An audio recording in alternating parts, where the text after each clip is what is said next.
Namasté. Bienvenue tout le monde sur le site Boguru Mario. Dans la partie précédente, nous avons commencé à parler des efforts spirituels que nous devons faire afin d'atteindre la réalisation spirituelle. Aujourd'hui, nous allons poursuivre dans cette voie, dans la lecture de notre petit livre « Tout est un », Elam Honru, et c'est la 8e partie. Il est un effort qui surpasse tous les autres. Il peut paraître moins efficace que la dévotion à Dieu avec nom et forme. Pourtant, c'est bien celui-ci le plus efficace. Ici, en Occident, nous avons appris la voie de l'amour. C'est ce qu'on nous a enseigné. Nous avons appris à aimer Dieu, à le glorifier, à lui donner notre dévotion, notre cœur, à le prier. Certes, c'est une très bonne voie. C'est ce qu'on appelle en Inde, en sanskrit, la bhakti. C'est la voie de l'amour. C'est une voie excellente. Il n'y a aucune critique à faire là-dessus. Mais il y en a une qui est encore plus efficace. C'est ce que nous apprend cet auteur anonyme. Et c'est simplement l'amour que tu portes à tous les êtres, qu'ils soient bons ou mauvais. Voilà une grande révélation. Aimer les êtres, c'est aimer Dieu, car Dieu est tous les êtres. En l'absence d'un tel amour pour tous, ta dévotion envers Dieu n'est que parodie. Effectivement, si on n'aime que le patron de l'usine et qu'on déteste les employés, qu'on leur refuse notre aide et notre support et notre amitié, qui est-on? On est ce qu'on appelle par chez nous un licheux de bottine, tout simplement. Prier Dieu et abandonner le monde, c'est pas la vraie dévotion. La vraie dévotion, c'est d'aimer ce que Dieu est. Dieu est tout. Ici, on parle d'amour, évidemment, mais on devrait peut-être remplacer ce mot par compassion. Aimer tout le monde, tous et chacun, tout et tous, me semble très difficile, du moins dans mon cas. Dernièrement, une de mes poules préférées, ma petite poule rousse, s'est fait dévorer par un oiseau de proie. J'ai beaucoup de difficultés à aimer cet oiseau et cette race d'oiseaux en particulier, croyez-moi. J'ai encore du ressentiment, j'ai perdu ma poule adorée. Mais je peux avoir de la compassion. Je ne ferai pas de mal à cette espèce. Et si je peux même, je les aiderai, je les nourrirai par compassion, parce que je sais que nous sommes tous un. Parce que je sais qu'elle a agi selon sa propre nature. Elle n'a pas commis un crime. Elle s'est nourrie, simplement. C'est dans sa nature de chercher des proies. Nous pouvons donc remplacer le mot amour par le mot compassion sans problème. Et je crois d'ailleurs que c'est ce que nous enseignent la plupart des religions. La compassion et non l'amour. L'amour est plus inclusif, l'amour est plus égoïste, alors que la compassion est capable d'atteindre une plus grande surface, une plus grande étendue. Elle est universelle.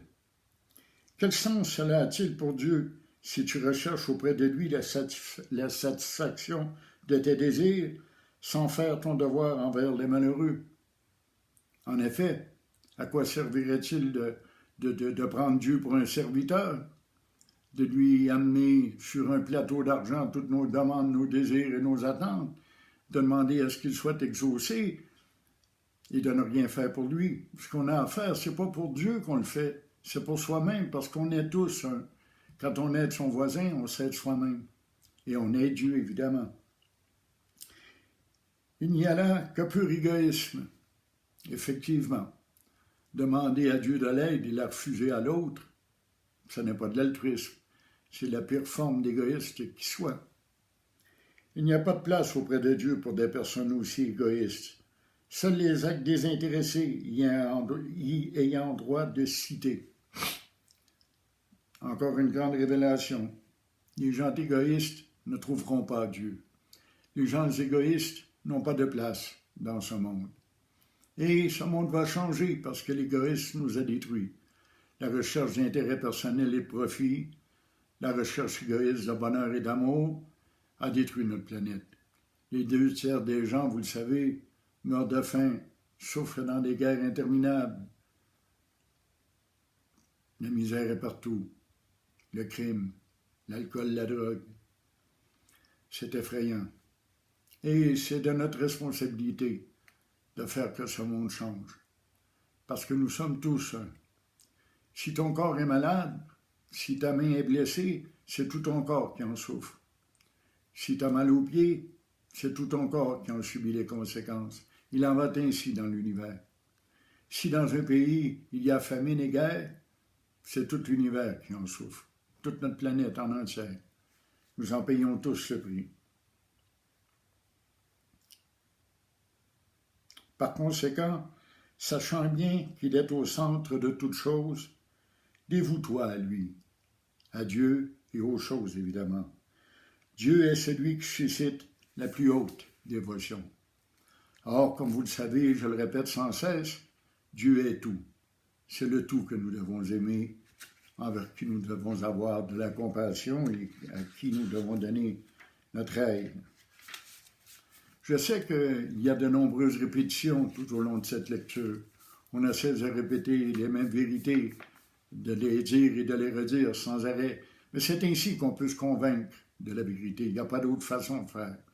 C'est comme ça qu'on vient qu'à comprendre.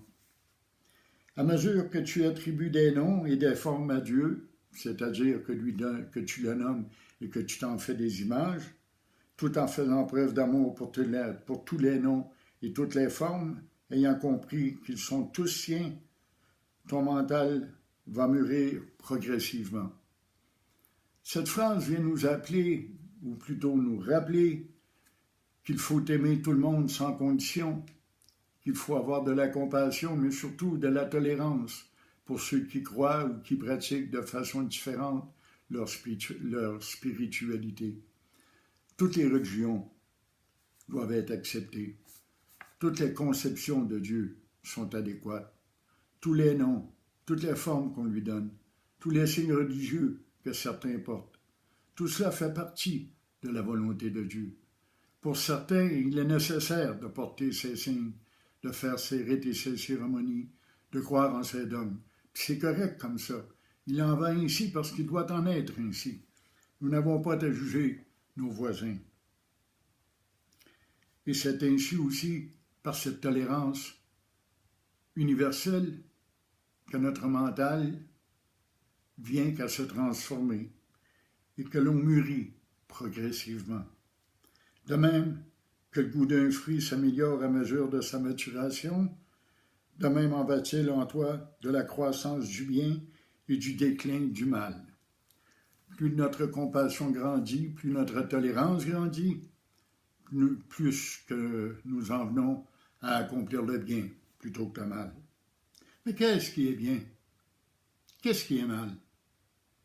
Il y a certains pays où l'on mange des insectes. On ne fait pas ça dans mon pays. Et personne ne me fera manger d'insectes, croyez-moi. C'est impossible, c'est inconcevable dans mon esprit. Pourtant, pour d'autres, c'est excellent. Et j'en doute pas. Il n'y a que des insectes dans leur pays à manger, alors que chez nous, on a plein de choses. Pourquoi les jugerais-je? Pourquoi condamnerais-je leur pratique?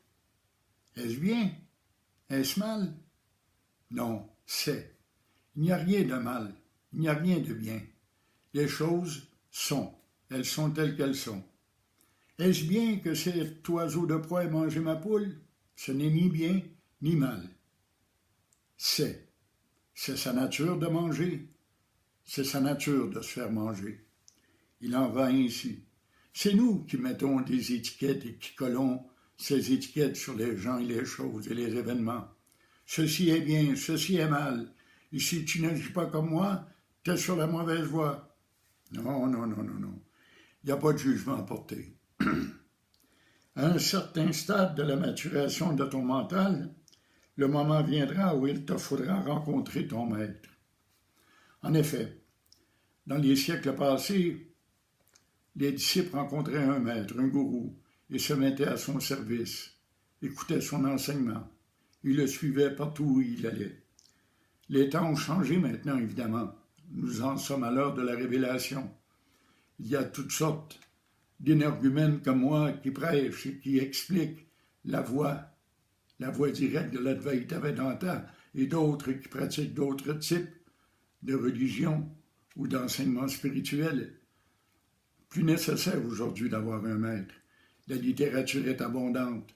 Nous pouvons avoir accès à l'information grâce aux médias sociaux, grâce à Internet, grâce aussi au fait que les livres sont publiés, qu'ils sont en abondance sur les rayons des librairies et des bibliothèques. Plus rien n'est caché maintenant. Ce qui était caché est découvert. On peut y atteindre sans problème. Ceci ne signifie pas que tu dois aller à sa recherche, à la recherche du maître, ni lui à la tienne. Au moment voulu, la rencontre aura lieu, chacun s'y étant dirigé à sa manière.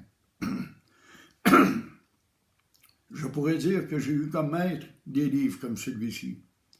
J'ai, pendant des années, lu jusqu'à 200 volumes par année, lu et étudié, annoté, relu et relu à nouveau.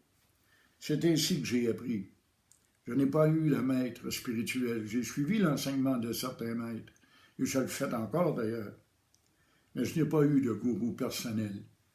Ce temps est révolu. C'est votre complémentarité qui vous amènera à vous rencontrer, qui établira ta confiance en lui, adaptera son enseignement pour toi et te rendra apte à le suivre.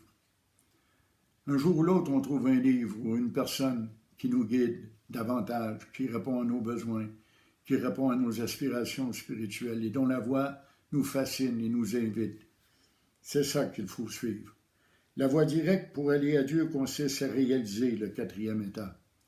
Il y a différentes voies qui y conduisent. La voie directe de l'Advaita Vedanta, la méditation sur le « je suis », l'attention au moment présent, sont la voie directe.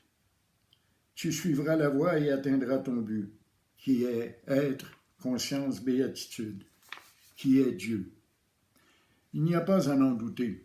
Celui qui pratique assidûment, intelligemment et avec volonté, avec une bonne volonté, parviendra à la réalisation spirituelle. Il n'y a aucun doute là-dessus. Tout le monde peut y parvenir, tout le monde peut y arriver.